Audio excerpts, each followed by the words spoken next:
السلام علیکم ورحمۃ اللہ وبرکاتہ، نحمده ونصلي على رسوله الكريم، اما بعد فاعوذ باللہ من الشیطان الرجیم، بسم اللہ الرحمن الرحیم، رب اشرح لي صدری ويسر لي امری واحلل عقدۃ من لسانی یفقهوا قولی۔ پھر نصیحت کی جاری، یا ایھا الذین آمنوا، اے لوگو جو ایمان لائے ہو، لا تتبعوا خطوات الشیطان، نہ تم پیروی کرو شیطان کے قدموں کی۔ خطوات کس سے ہے؟ خطوتن سے، اور خطوتن کہتے ہیں ایک بار قدم اٹھانے کو، اور پھر خطوہ کہتے ہیں دو قدموں کے درمیان کے فاصلے کو۔ لا تتبعوا خطوات الشیطان، شیطان کے قدموں فٹ سٹیپس کو فالو نہیں کرو۔ کیا ہے خطوات الشیطان؟ شیطان کے خطوات کیا ہوتے ہیں؟ شیطان کے قدم کیا ہوتے ہیں؟ اس کے وسوسے۔ عام طور پر ہوتا یہ ہے کہ شیطان انسان کے دل میں دوسرے کے بارے میں بدگمانی ڈالتا ہے، کوئی برا خیال ڈال دیتا ہے۔ اب وسوسے کی پہچان کیا ہوتی ہے؟ پیچھے بتا چکی ہوں میں آپ کو، بار بار آتا ہے، پلٹ کے آتا ہے۔ کوئی تھوڑی سی بھی کسی کے ساتھ انبن ہوئی تو کیا ہوتا ہے، اور خاص طور پر جس سے ہماری کوئی بات نہ بنتی ہو، انبن ہو، جس سے ہمارے تعلقات اچھے نہ ہوں، ہم اچھی ٹرمز پر نہ ہوں، مثلاً کوئی حسد ہو، کوئی کسی قسم کا بغض ہو دل میں، اس کو ملنے والی کوئی نعمت ہمیں اچھی نہ لگتی ہو، یا ہمارے مقابلے میں اس کو زیادہ اہمیت دی جاتی ہو، تو انسان کو شیطان آ کے اکسانے لگتا ہے۔ کیا کہ دیکھو اس نے یہ غلط کام کیا، اس کی یہ بات بہت غلط ہے، اس کا یہ طریقہ بہت غلط ہے، اس کے اندر یہ خامی، اس کے اندر یہ خامی، اس نے تمہارے بارے میں یہ کہا، اس نے فلاں کو یہ کہا۔ اچھا، نتیجہ کیا ہوتا ہے کہ شیطان بار بار آ کے اس کے بارے میں بدگمان کرتا ہے۔ اچھا، اب بدگمانی صرف گمان کی حد تک نہیں رہتی، پھر کیا کرتا ہے انسان؟ اس کے مطابق اگلا قدم اٹھاتا ہے۔ اکساہٹ آتی ہے انسان کے اندر کہ کچھ کرنا چاہیے، یہ بڑی خرابی ہو جائے گی۔ اچھا، اب شیطانی وسوسوں کی پیروی سے منع کیا جا رہا ہے۔ لا تتبعوا خطوات الشیطان کا سمپل معنی کیا ہے؟ شیطانی وسوسوں کی پیروی نہ کرو۔ یعنی اگر کسی کے بارے میں کوئی برا خیال دل میں آ جائے، برا گمان دل میں آ جائے، تو اب کیا کرو؟ تحقیق نہ کرو، فالو اپ نہیں کرو، اس کو وہیں دفن کرو۔ وَمَن يَتَّبِعْ خُطُوَاتِ الشَّيْطَانِ، اور جو پیروی کرے گا شیطانی وسوسوں کی، شیطان کے قدموں کی، فَإِنَّهُ يَأْمُرُ بِالْفَحْشَاءِ، تو بے شک وہ حکم دیتا ہے فحشاء کا۔ کیسے؟ مثلا آپ کے دل میں کسی کے بارے میں کوئی برا خیال آیا، اب ایک طریقہ یہ کہ آپ اس کو وہیں ختم کریں کہ ہماری بلا سے کوئی جو کرتا کرے، ہم اپنا آپ دیکھیں، ایک یہ۔ دوسرا کیا ہے؟ نہیں، میں اس کو سبق سکھاؤں گی، اور یہ ہے کہ میں تو اس بات کا پتہ لگا کے چھوڑوں، اور دیکھنا تو میں پھر اس کی کیسی خبر لیتی ہوں۔ آپ اس کے پیچھے لگ جائیں۔ پیچھے لگیں گے تو سب سے پہلی خرابی کیا ہوگی؟ تجسس۔ قرآن میں صاف آتا ہے وَلَا تَجَسَّسُوا، مت تجسس کرو۔ اچھا، ٹو لینا۔ اچھا، اس کے لیے کیا ہوتا ہے؟ انسان دوسرے کی کوئی چیز کھول کے دیکھتا ہے، کو پڑھتا ہے، چپ کے باتیں سنتا ہے، ہر جگہ نظر رکھتا ہے۔ اچھا، یہ کس سے بات کر رہا ہے، کس کا فون آیا ہوا ہے، کون کیا کہہ رہا ہے، یہ کہاں گیا ہے، یہ فلاں وقت میں کہاں تھا، اور فلاں نے جو مجھے بات کہی ہے میرا خیال ہے کہ یہ اسی نے اس کو کہی ہوگی۔ اور پھر باتوں میں دوسرے سے اگلوانے نکلوانے کی کوشش۔ اب بات کچھ بھی نہیں ہوتی، اور شیطان انسان کو پش کرتے وہاں تک لے آتا۔ اچھا، اس سے کیا ہوتا ہے کہ بعض اوقات دوسرا شخص بے خیالی میں ہوتا ہے، ایک اس سے کہتا فلاں نے یہ کہا تھا تمہیں، وہ کہتا ہاں، بس وہ وہاں سے وہ بات پکڑ لی۔ اب کیا ہے؟ وہ بات جھوٹی تھی، وہ جھوٹی بات شیطان نے سچی بنا کے دکھائی۔ اب وہ بڑھتے کچھ سے کچھ بن گئی، پھر وہ غیبت بن گئی، پھر وہ چغلی بن گئی، پھر وہ لڑائی جھگڑا جب شروع ہوا تو گالی گلوچ شروع ہو گئی۔ تو یہ سب کچھ کیا ہے؟ فحشاء۔ فحشاء جو ہے بیسیکلی حیا کے منافی ہے۔ حیا جو ہوتی ہے وہ صرف جسم کو ڈھانپنے کا نام نہیں ہے۔ حیا کے بارے میں حدیث ہے، ترمذی کی روایت ہے، آپ صلی اللہ علیہ وسلم نے صحابہ سے فرمایا، خدا سے ایسی شرم کرو جیسا شرم کرنے کا حق ہے۔ صحابہ نے عرض کیا، ہم تو خدا سے حیا کرتے ہیں۔ آپ نے فرمایا، یہ نہیں، بلکہ حیا وہ کرتا ہے جو سر اور اس میں جو کچھ ہے اس کی حفاظت کرتا ہے، اور پیٹ اور جو کچھ اس میں ہے اس کی حفاظت کرتا ہے، اور موت اور گلنے سڑنے کو یاد رکھتا ہے، اور آخرت کا چاہنے والا ہے، اور دنیا کے زیب و زینت کو چھوڑنے والا ہے. ایسا شخص ہے جس نے خدا سے حیا کا حق ادا کر دیا. تو حیا کیا ہے کہ انسان زبان سے نکالنے کا مرحلہ تو دیر سے آتا ہے، اس سے پہلے اپنے دل دماغ کو بھی فضول باتوں کی آماجگاہ نہیں بنائے. کسی کے بارے میں بری باتیں سوچتے رہنا، بدگمانی کا شکار رہنا، نفرت حسد اور بغض دل میں رکھنا، یہ بھی حیا کے خلاف ہے. کیونکہ بندے نے اللہ سے حیا کوئی نہیں کی. اگر اس کو اللہ سے حیا ہوتی تو وہ بے وجہ دوسرے کے بارے میں نفرتیں نہ پالے رکھتا. اب کیا ہوتا ہے، جو باتیں آپ کے دماغ میں ہوتی ہیں نا، یہ جو دل میں ہوتی ہیں، وہ لازماً آپ کہیں نہ کہیں کرتے ہیں یا نہیں کرتے. جو چیز جو خیال بار بار دل میں آتا رہے نا، وہ شیطان کا وسوسے ڈال کے چلا گیا. اب آپ اٹھے اور آپ نے فوراً جھٹ سے فون ملایا اور شیئر کرنا شروع کر دیا کسی سے. دوسرے نے بھی کرٹسی میں ہاں ملا دی کہ اب یہ میرا دوست ہے یا میرا بڑا ہے یا میرا چھوٹا ہے یا فلاں اور فلاں. اب میں کیسے کہوں، کیونکہ اگر ہم ہاں نہیں ملائیں گے پھر تو ہم ایک دوسرے کے دوست ہی نہیں کہلا سکتے. اور یہاں سے پھر بات کچھ بھی نہیں ہوتی بعض اوقات، اور کیا سے کیا بن جاتی ہے، کہاں سے کہاں چلی جاتی ہے. اور اس طرح انسان ٹریپ ہوتا ہے کہ اس کو ہوش بھی نہیں آتا کہ وہ کر کیا اٹھا ہے.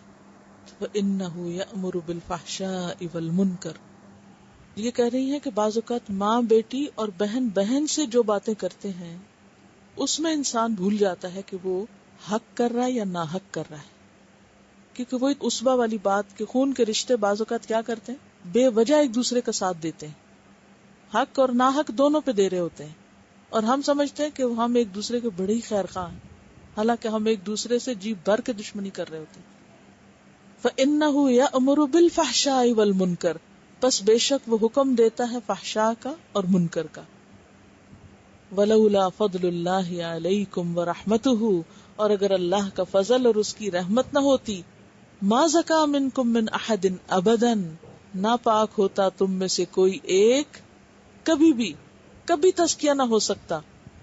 زکا کا مطلب ہے گناہوں سے پاک، میل کچیل سے پاک، یعنی بد اخلاقی کی اور برائی اور بے حیائی کی.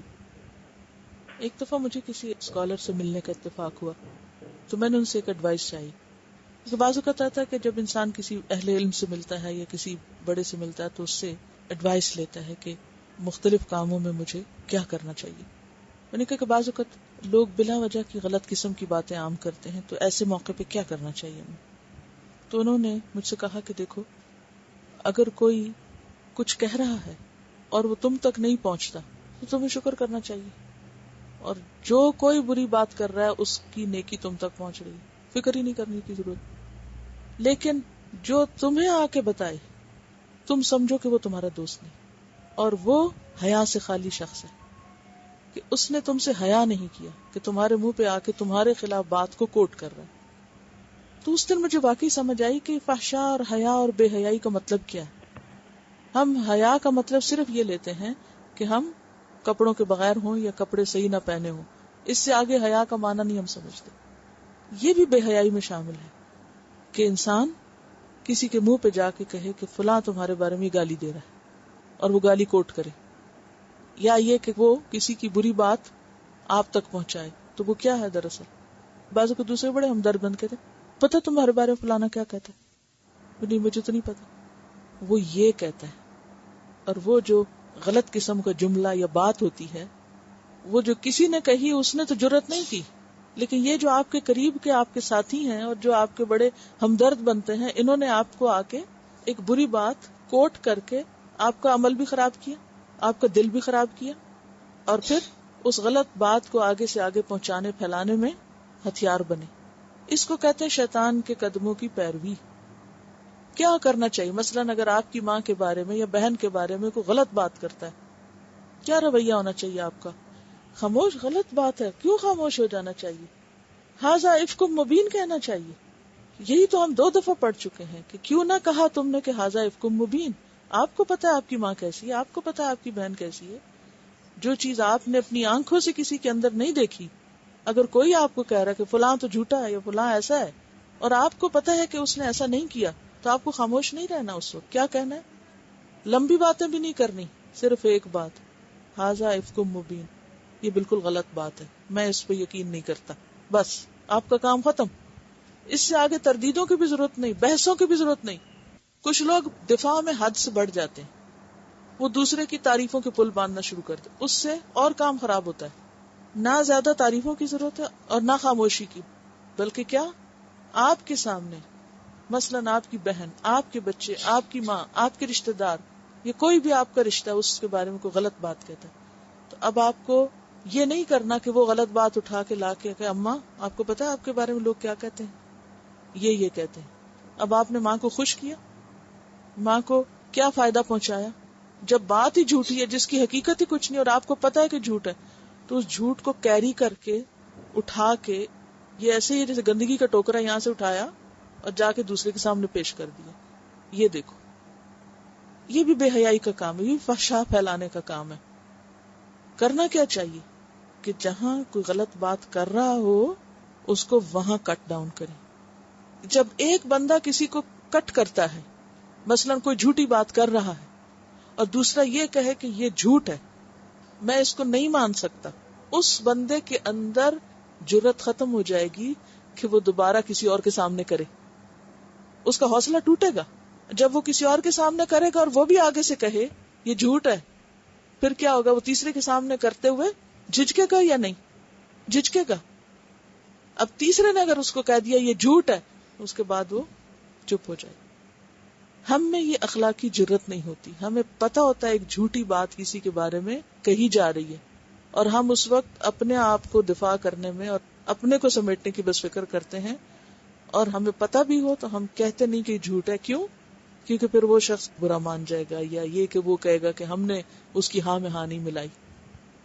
جو میں نے آج خاص بات سیکھی کہ کسی بھی جھوٹی اور غلط اور شیطانی بات اور وسوسے کے جواب میں ایک لفظ کہنا کافی ہے, ھذا افک مبین. صاف جھوٹ ہے, صریح جھوٹ ہے, انتہائی غلط, آئی کانٹ بلیو, بس. اور پورے کانفیڈنس کے ساتھ ایک جملے میں بات کہہ دیں, بہت کافی ہے. اس سے آگے کرنے کی ضرورت ہی نہیں. کیونکہ بعض اوقات ہم جب روایت کرنے لگ جاتے ہیں نا, اور دوسرے کی ہمدردی لینے کے لیے اور اس کے وفادار نظر آنے کے لیے, تو وہ بھی گندگی کو اٹھا کے ایک جگہ سے آگے پھیلانے لگتے ہیں. ضروری نہیں کہ یہ لفظ ہی انسان کے جھوٹ ہے. اگر مثلاً آپ ڈاؤٹ فل ہے, آپ کو نہیں پتا سچ ہے کہ جھوٹ ہے, تو آپ کیا کہہ سکتے ہیں؟ اللہ ہی بہتر جانتا. ہمیں اللہ سے ڈرنا چاہیے. ہمیں تو ایسی باتیں کرنا زیب ہی نہیں دیتا. یہ تو اخلاق سے گری ہوئی باتیں ہیں کہ ہم کسی کے بارے میں ایسی بات کریں.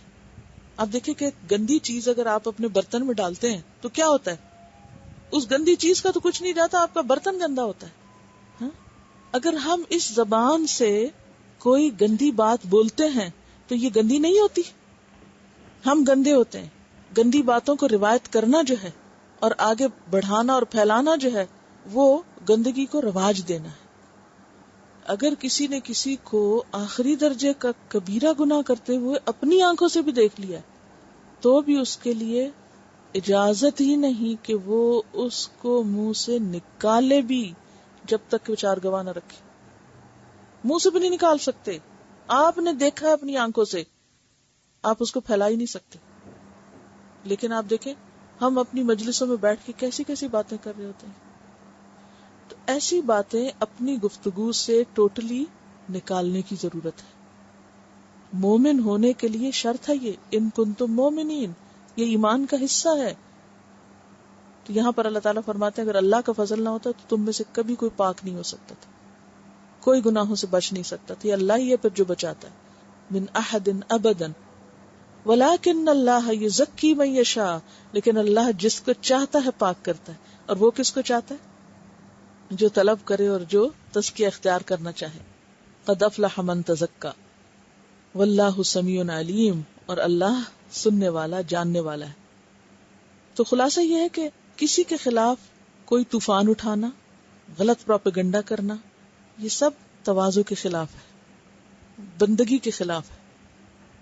جو شخص اپنے حساب میں مشغول ہوتا ہے, اپنی غلطیاں دیکھتا رہتا ہے, جس کی اپنی کوتاہیوں پہ نظر ہوتی ہے، اس کے پاس وقت نہیں ہوتا کہ وہ دوسروں کے عیب کے پیچھے جائے، تجسس کرے، انہیں اچھالے اور پھر آگے سے آگے بڑھائے. وَلَا يَأْتَلِ أُولُو الْفَضْلِ مِنْكُمْ وَالسَّعَةِ، اور نہ قسم کھائیں فضل والے تم میں سے اور وسعت والے. یأتلی کا لفظ پیچھے بھی اس کا روٹ گزر چکا ہے. حمزہ لام واو اس کا روٹ ہے، الون کمی کرنا. اور پھر یہ قسم کھانے کے لیے بھی آتا ہے، للذین یؤلون من نسائہم، وہاں یہ گزرا تھا. علی کہتے ہیں الف سے، بہت زیادہ قسم کھانے والا. نہ قسم کھائیں اولو الفضل، فضل والے. فضل سے مراد یہاں یعنی بڑے مرتبے والے، منکم تم میں سے، وسعتی اور مال والے، وسعت والے. کس بات کی قسم نہ کھائیں؟ اشارہ ہے حضرت ابو بکر رضی اللہ تعالیٰ عنہ کی طرف. حضرت عائشہ کے خلاف جو طوفان اٹھا تھا اس میں حضرت ابو بکر رضی اللہ تعالیٰ عنہ کے قریبی رشتہ دار مستح بن اثاثہ بھی شریک تھے. مفلس مہاجر تھے، ابو بکر رضی اللہ تعالیٰ عنہ کے رشتہ دار تھے، تو وہ ان کی مالی مدد کرتے تھے. اب حضرت عائشہ جو تھی وہ حضرت ابو بکر کی بیٹی تھی. اب بیٹی پہ کوئی اتنی بڑی بات کرے اور اس پر گنڈے کو عام کرے تو یہ ایک باپ کے لیے کس قدر تکلیف دہ بات ہو سکتی. تو یہ ایک قدرتی رد عمل تھا. انہوں نے قسم کھا لی کہ میں آئندہ اس کی مدد نہیں کروں گا. حضرت ابو بکر نے قسم کھا لی کہ اس شخص نے میری بیٹی پر ایسی الزام تراشی کی ہے، میں اب اس کا سہارا نہیں بنوں گا. اب آپ دیکھیے کہ اللہ سبحانہ وتعالیٰ کیا فرماتے ہیں کہ فضل والے، شان والے، مرتبے والے، نیک لوگ، مال والے لوگ ایسی قسمیں نہ کھایا کریں. کیا اخلاق سکھانا چاہتا ہے اسلام. ان یؤتوا اولی القربی والمساکین والمہاجرین فی سبیل اللہ، کہ وہ نہیں دیں گے. ان یؤتوا اصل میں تھا اللہ یؤتوا، رشتہ داروں کو، مسکینوں اور مہاجرین کو جنہوں نے اللہ کے راستے میں ہجرت کی. مستہ نے بھی ہجرت کی تھی، یعنی ان سے ایک غلطی تو ہوئی ہے لیکن بہرحال وہ صاحب ایمان ہیں، دین کے لیے قربانیاں بھی کی ہیں انہوں نے. وَلْيَعْفُوا وَلْيَصْفَحُوا، چاہیے کہ معاف کر دیں، درگزر کر جائیں. اتنا بڑا کوئی الزام لگائے اور پھر اللہ تعالی مظلوم کو کہے کہ تم معاف کر دو، درگزر کر جاؤ. کیوں؟ اس لیے کہ اسلام میں کسی کی مدد محتاجی کی وجہ سے کی جاتی ہے، کہ وہ شخص محتاج ہے، ضرورت مند ہے، نہ کہ کسی اور بنیاد پر، کہ صرف اس لیے کہ وہ ہمارا رشتہ دار ہے یا یہ ہے کہ وہ ہمارے ساتھ بڑا اچھا ہے، وہ ہماری بڑی تعریف کرتا ہے لہٰذا ہم اس کی مدد کریں. یعنی ہوتا یہی ہے نا کہ جو آپ کی خوش آمد کرے، آپ کے کام آئے، آپ کو فائدہ پہنچائے تو آپ بھی کیا کرتے ہیں؟ اس کی مدد کرتے ہیں. اور اگر کوئی ایسا نظر آ رہا ہے محتاج، ضرورت مند، جو کسی حال میں نہیں کہ آپ کی مدد کرے، تو آپ کہتے ہیں لو ہم کیا کریں اس کا، یہ ہمارے کون سے کام آتا ہے، یا ہمارا کیا لگتا ہے. تو یہ طریقہ درست نہیں. کسی کی بھی مدد کیوں کی جائے گی، یہ اصول یاد رکھیں. اس آیت سے یہ بات پتہ چل رہی، کسی کی بھی مدد محض رشتہ داری، محض دوستی، محض تعلق، محض خوش آمد، محض کسی کی اچھے اخلاق کی وجہ سے نہیں کی جائے گی. کس لیے کی جائے گی؟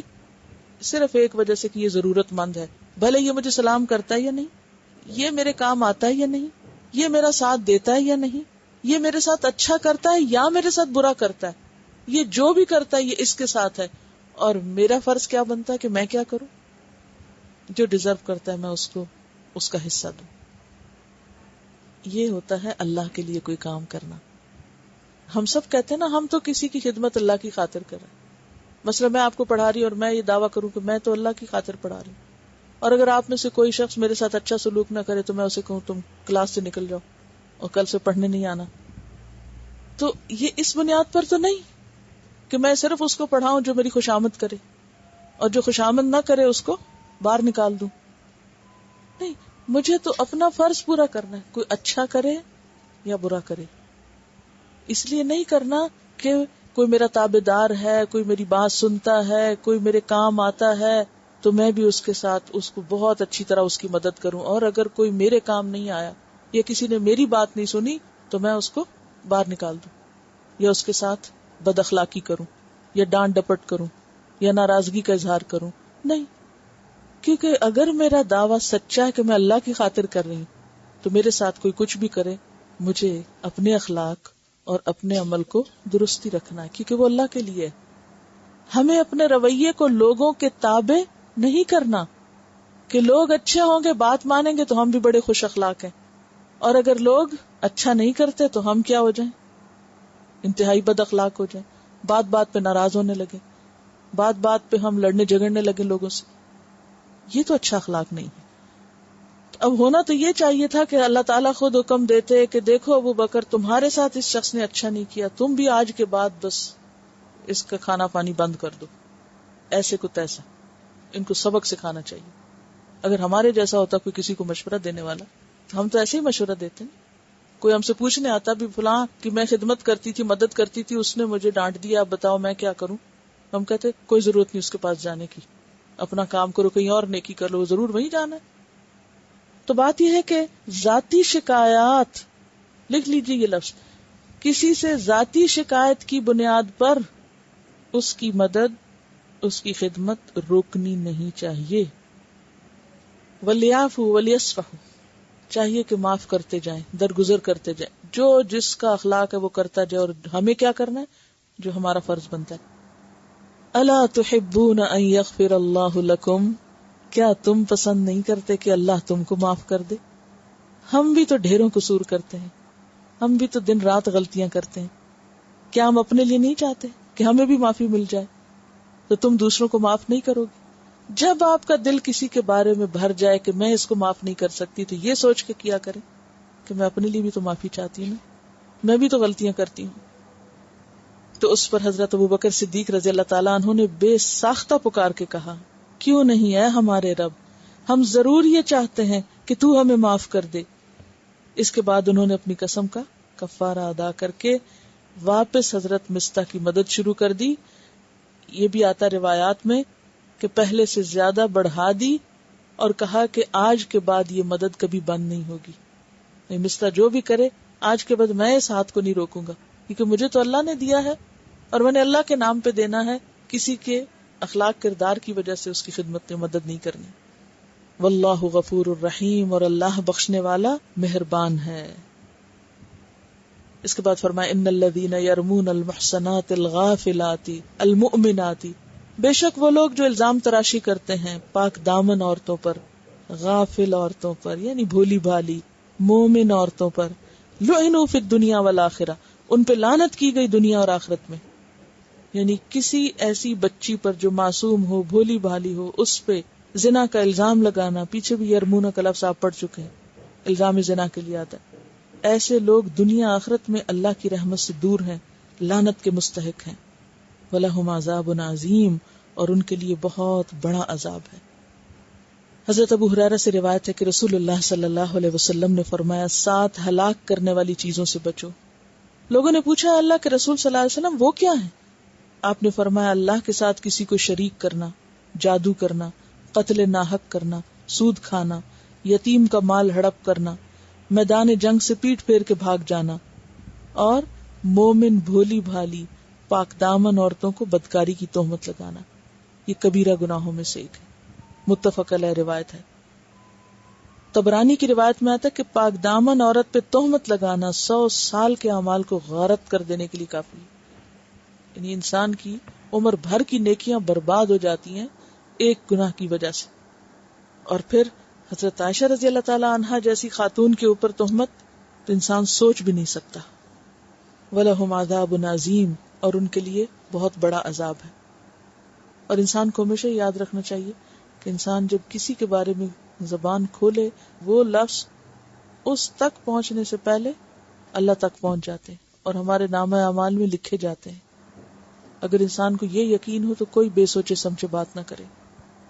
یوم تشہد علیہم السنتہم، جس دن گواہی دیں گی ان کے خلاف ان کی زبانیں.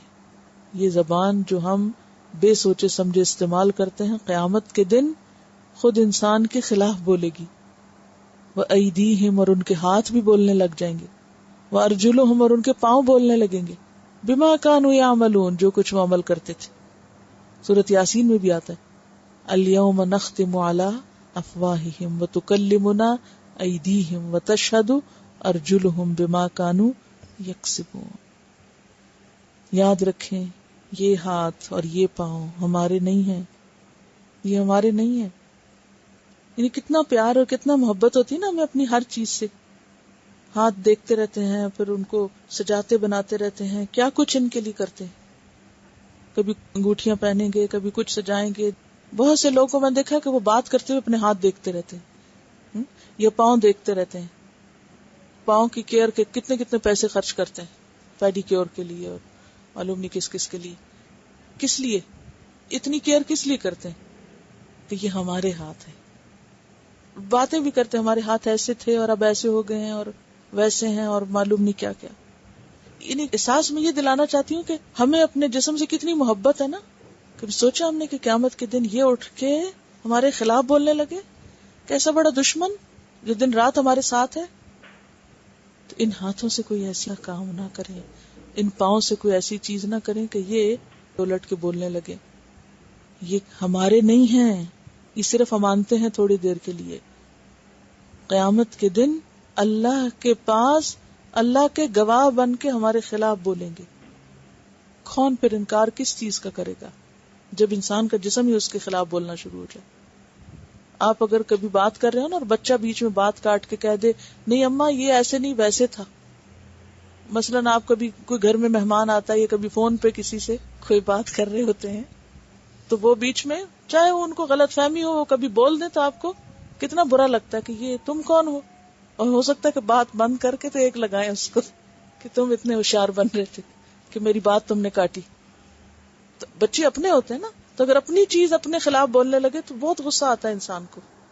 قیامت کے دن انسان کے غصے کا عالم کیا ہوگا کہ جب اس کے اپنے ہاتھ بول کے یہ بتائیں اور زبانیں, اور یہاں تو السنہ, یہ زبان خود انسان کے خلاف بولنے لگ جائے گی. تو اس سے پہلے کہ کسی کے خلاف کوئی جھوٹی بات کریں, کوئی الزام لگائیں اور اس بات کو آگے پھیلائیں, یہ سوچ لیں کہ یہ لکھی بھی جا رہی ہے اور اس کا حساب کتاب بھی دینا ہوگا. یومئذ, اس دن, یوفیہم اللہ دینہم الحق, پورا پورا دے گا ان کو اللہ ان کا بدلہ سچا. دین یہاں بدلے کے معنوں میں ہے, اور کہاں بدلے کے معنوں میں آتا ہے؟ مالک یوم الدین. الفاتحہ آیت نمبر 4, اگر نہیں پتا تو ریفرنس لکھ لیں. یومئذ یوفیہم اللہ دینہم الحق, جس دن اللہ ان کو ان کا بدلہ پورا پورا دے گا. یعنی یوم الدین پہ ان کا بدلہ پورا ملے گا. کسی نے ایک بات کہی, 2 کہی, 3 کہی, وہ بات کہاں کہاں تک پھیلی, ساری اس کے کھاتے میں لکھ کے اس کو اس میں پکڑا جائے گا. سورۃ النجم میں آتا نا ثم یجزاہ الجزاء الاوفی, 41 آیت. آل عمران 161 میں آتا ہے ثم توفی کل نفس ما کسبت. النساء 40 میں آتا ہے ان اللہ لا یظلم مثقال ذرۃ وان تک حسنۃ یضاعفها. الانبیاء 47 میں آتا ہے وَنَدَعُ الْمَوَازِينَ الْقِسْطَ لِيَوْمِ الْقِيَامَةِ فَلَا تُظْلَمُ نَفْسٌ شَيْئًا وَإِنْ كَانَ مِثْقَالَ حَبَّةٍ مِّنْ خَرْدَلٍ أَتَيْنَا بِهَا وَكَفَى بِنَا حَاسِبِينَ. اتنا سخت امتحان ہونے کے بعد کیسے پھر جرأت ہو جاتی ہے کسی کے بارے میں رائے دینے کی, بے سوچے سمجھے, کسی کو بدنام کرنے کی, کسی کے خلاف بولنے کی, اور کسی کے ساتھ مل کے سازش کرنے اور محاذ آرائی قائم کرنے کی. یومئذ یوفیہم اللہ دینہم الحق ویعلمون, اور وہ جان لیں گے, ان اللہ هو الحق المبین, کہ بے شک اللہ تعالی وہی سچا ہے, کھول دینے والا ہے, سارے حقائق کو واضح کر دینے والا ہے.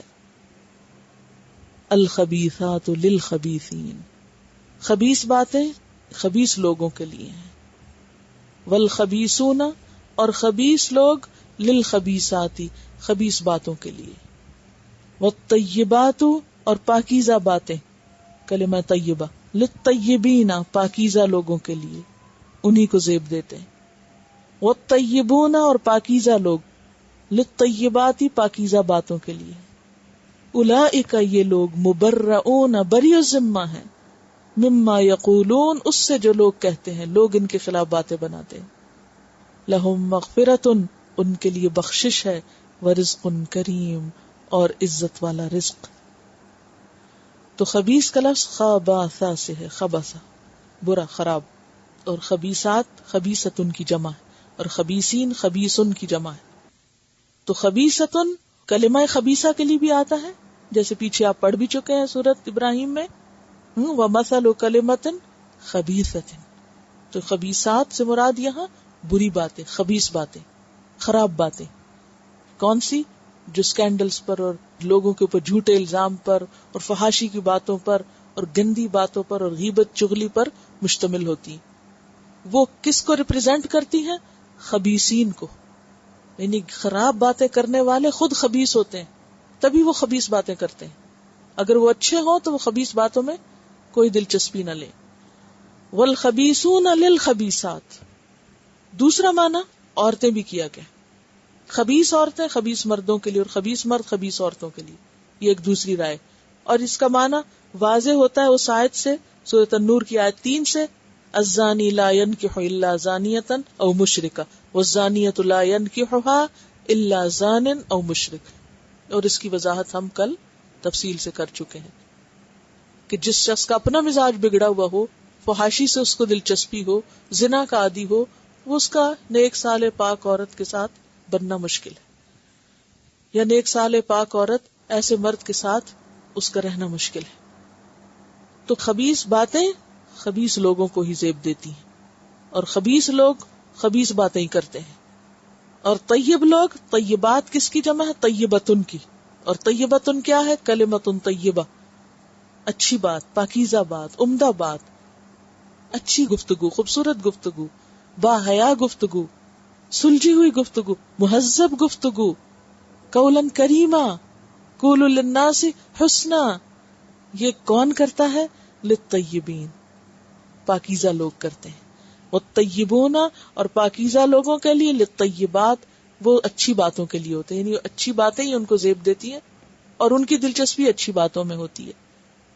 یا پھر شادی کے معاملے میں طیب مرد طیب عورتوں کی تلاش کرتے ہیں، وہ سب کچھ بھول کر ایک ہی چیز دیکھتے ہیں کہ عورت نیک ہو. اور اسی طرح نیک عورتوں کے لیے بھی باقی کوئی چیز اہمیت نہیں رکھتی سوائے اس کے کہ جس مرد سے اس کی شادی ہو رہی ہے وہ نیک ہو. اور زیادہ کانٹیکس سے قریب پہلا معنی ہے کلمہ طیبہ اور خبیثہ والا. دوسرا بھی معنی آ سکتا ہے، کیونکہ حضرت عائشہ رضی اللہ تعالی عنہا کیا تھی؟ طیبہ تھی. تو وہ کس کے لیے ہے؟ طیب کے لیے. یعنی ایک پیغمبر جو خود طیب ہے، ایسا نہیں ہو سکتا کہ اللہ تعالیٰ ان کے لیے ایک خبیث عورت کا انتخاب کرے. کیونکہ آپ کو معلوم ہے حضرت عائشہ رضی اللہ تعالیٰ عنہ کے نکاح سے پہلے اللہ تعالیٰ نے فرشتے کے ذریعے آپ کو ریشم میں لپٹا ہوا دکھایا تھا، اور یہ اللہ کے حکم سے ہی نکاح ہوا تھا. تو یہ کیسے ممکن ہے کہ ایک نبی جو خود طیب ہے اور ان کی بیوی جو ہے وہ غیر طیب ہو؟ تو یہ معنی بھی ہو سکتا ہے. اور جو الزام تراشی کی بات تھی اور واقع عفق کے کانٹیکسٹ میں پھر بات کے معنی میں بھی آتا ہے. تو جو خلاصہ ہے گفتگو کا وہ یہ ہے کہ کسی کو برا کہنے سے کوئی برا ہو نہیں جاتا. انسان کو صبر و تحمل سے کام لینا چاہیے. اگر آپ کو کوئی بلیم کر رہا ہے، جھوٹا کہہ رہا ہے، چور کہہ رہا ہے، بدگماش کہہ رہا ہے، کچھ کہہ رہا ہے آپ کو، تو اس سے آپ وہ ہو نہیں جاتے. اور اب تو ماشاءاللہ مسلمانوں کی زبانیں اتنی کھلی ہوئی ہیں کہ خود مسلمانوں کو ہی کافر بھی کہتے ہیں، یہودیوں کے ایجنٹ بھی کہتے ہیں، معلوم نہیں کیا کیا کہتے ہیں، کھلے عام کہتے ہیں بغیر کسی ثبوت اور دلیل کے. تو کیا اس طرح کہنے سے کوئی کافر ہو جاتا ہے؟ کوئی یہودی ہو جاتا ہے؟ نہیں ہوتا. انسان کو حوصلہ رکھنا چاہیے اور اپنے خلاف ایسی باتیں سن کے برہم نہیں ہونا چاہیے، مشتعل نہیں ہونا چاہیے، بلکہ صبر سے کام لینا چاہیے. کہ کسی کو کوئی برا کہے، جھوٹا الزام اس پہ دے، اس سے اس کا کچھ نقصان نہیں. تو کیوں؟ اس لیے کہ وہ بات اس میں فٹ ہی نہیں آتی. مثلا اگر آپ کسی کو کافر کہہ رہے ہیں مثلا، اور اس کا طرز عمل اس کی بالکل اپوزٹ ہے، اس کا عمل ثابت ہی نہیں کر رہا کہ وہ شخص ایسا ہے، تو پھر بات کس پہ جائے گی؟ اس پہ یا کہنے والے پہ؟ کہنے والے پہ. کہنے والے کی اپنی مٹی پلیت ہوگی، لیکن جس کو کہا جا رہا ہے اس کو چاہیے کہ وہ حوصلے سے کام لے. اولئک مبرؤون مما یقولون، ایسے لوگ مبرہ ہیں. مبرہ کس کو کہتے ہیں؟ بری ذمہ ہے. براءۃ من اللہ پیچھے بھی پڑھ چکے ہیں، بر ان سے ہے، کسی بری اور مکروہ بات سے چھٹکارا حاصل ہونا. یعنی ایسی بری باتیں ان کو کوئی نقصان نہیں دیں گی. کیوں؟ اس لیے کہ سچ ایک دن کھل کے سامنے آ جائے گا. اور اگر دنیا میں نہیں بھی آیا، بھلے اگر دنیا میں نہیں پتا چلا کسی کو کہ کون سچا ہے اور کون کیا ہے، آخرت میں تو کھلے گا ہی نا. وہ دن بھی جلدی آنے والا ہے. ان اللہ سریع الحساب، اللہ جلدی حساب لینے والا ہے. اگر دنیا میں آپ کو کسی نے بلیم کر ہی دیا کسی چیز سے، ٹیک اٹ ایزی، لائٹلی لیں اس کو، کچھ بھی نہیں ہوتا، کیونکہ آپ ہیں ہی نہیں. جیسے آپ صلی اللہ علیہ وسلم کو ابو لہب کی بیوی نے کہا تھا مذمما عصینا وامرہ ابینا ودینہ قلینا، تو کیا ہوا تھا جب آپ کو بتایا گیا تو آپ نے کہا میں تو محمد ہوں، میں تو مذمم ہوئی نہیں، یعنی مذمم مجھ پہ فٹ ہی نہیں آتا، یہ تو میرے لیے ہو ہی نہیں سکتا. کیونکہ شیطان کا کام کیا ہے کہ آپ کو مشتعل کرے، ہر وقت ایموشنلی بلیک میل کر کے آپ کو برا بھلا کہلوا کے لوگوں سے آپ کے کام سے ہٹایا آپ کو. تو آپ نے شیطان کی اس چال میں نہیں آنا، موقع نہیں دینا کہ آپ ان چیزوں میں پڑھ کے آپ اپنا مشن بھول جائیں. لہم مغفرۃ و رزق کریم، ایسے لوگوں کے لیے بخشش بھی ہے اور عزت والا رزق بھی. اپنا ریموٹ کنٹرول کسی کے ہاتھ میں نہ دیں کہ وہ آپ کو کبھی ہنسانے لگ جائے، کبھی رلانے لگ جائے، اور کبھی آپ کو اشتعال دلا کے کچھ سے کچھ آپ کے منہ سے نکلوانے لگے.